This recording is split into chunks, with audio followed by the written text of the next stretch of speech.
Hey guys, it's Emily here, and I am coming to you with a market report. December numbers are in, and as many of you know, we get those numbers between the 10th and the 15th of every month, so I do my best to get those out to you by middle month. So here we go. So this is numbers for December 2019, and I'm going to give you the comparisons to December of 2018. So rather than just the month before, I want you to really see the difference between, the full year.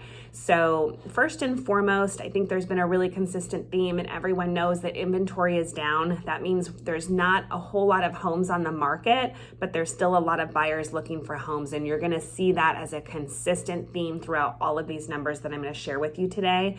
And if you stick around for a few minutes and really listen to the explanation, I think it'll help you understand the market, and hopefully if you're trying to decide whether or not you want to buy or sell, it'll help you make that decision. Okay, so December of 2019, sales were up about 8% from the year before. So that means we sold 8% more homes than the previous December 2018. I know for me, I was actually crazy busy, far busier than I really have ever been in a December. So it was a pretty strong season. And I know some other realtors and colleagues that I work with have said the same thing. Inventory, however, was down 45.6% in December. That's almost 50%, guys. So if you are thinking of selling, we really do actually need those homes on the market. And then pending sales were up 10%. So just so you understand the difference between sold and pending, sold means it actually closed in December. Pending means it went into contract in December, okay? Now, average price per foot, and by the way, I'll post my blog link. You can actually see all the graphs and the numbers if you're more of a visual person on my blog with all of this info. So average price per foot is about $242 in December. That means a 1,000 square foot house would sell for $242,000. That number has stayed super steady for about 8 months. So between 242 and 244 for about 8 months, which is really great because even though it's still a seller's market and we are seeing that homes are selling quickly, the prices aren't really going up. We're seeing more of a steady price point, which with our affordability in Sacramento is important. We don't really want to see those prices go up too much more. Days on market. I've done some videos about this before and why it's so important. Days on market as a buyer or a seller, it's helpful for both. So as a seller, you want to look at your average days on market, which in December was 32. So what that means is that for the average home, it should be sold in 32 days. Keep in mind, higher end homes typically do take a little longer to sell. Some of the homes in the lower price points or that are priced below market go very quickly in just a couple of days. So there's a skew there. But if you are selling your home and you've been on the market for 32 days and you haven't gone into contract yet, you do need to have a conversation with your realtor to determine what needs to change, okay? Sale versus sold ratio. So this is a really simple number that just shows us the difference between where homes are listed for sale and where they're actually closing.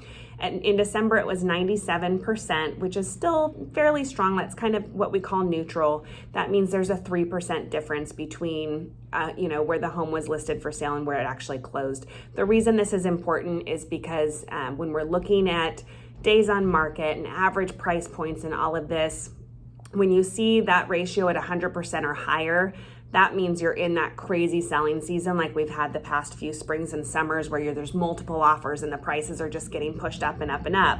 In December, we saw that wasn't the case, that homes were actually selling for slightly less than what they were listed for.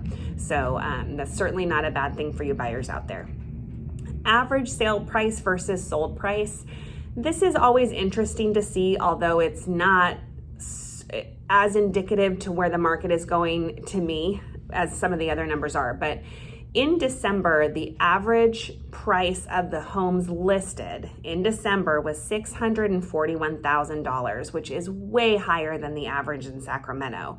In contrast, the average price of homes actually sold and closed in December was $422,000. That's a huge discrepancy. So if you're a seller, just keep in mind you really need to pay attention to the market. And if you're that dramatically higher than what the average price is of sales in your market, then be prepared to be on the market a little bit longer or do some creative marketing to really get your home out there, okay? Months of inventory. This number surprised me a little. In December, our month of inventory is 1. That's really low. Anything below 3 is a seller's market. But what that means is that if no other homes came on the market, it would only be 1 month before all of our homes would be sold. And that's a little bit scary, actually, when you're a realtor, especially for me, because I represent so many buyers. I really want there to be inventory, right, for my buyers to choose from. So again, if you're thinking of selling, please give me a call. We need those homes on the market. And by the way, that's down almost 50% from last year. And then finally, one of the numbers that I really like to look at, and this isn't a number that's talked about a lot in the media, it's the absorption rate. And so that's when you look at current active listings, how quickly are they being absorbed? And a healthy, seller's market, but kind of go into a neutral market is about 33%. So anything above 33.33% is a seller's market. Guys, our absorption rate is 97.6%. That's how quickly homes are selling in our market. And that, again, as a realtor, is a little scary. We've got all these buyers, the interest rates are low, it's this great, strong market. We really need those homes on the market for our buyers to purchase, especially with all of the out-of-town buyers that we're getting in. So those of you who know me know I'm a numbers person. I love the numbers. I love understanding them. I've been known for being pretty good at figuring out the right price for homes, where they should be in the marketplace. So if you have any questions about numbers, please give me a call. And as always, if you're looking to buy, sell, or invest this year, I would love the opportunity to show you how I can help. All right. Have a wonderful day. Talk to you soon. Bye.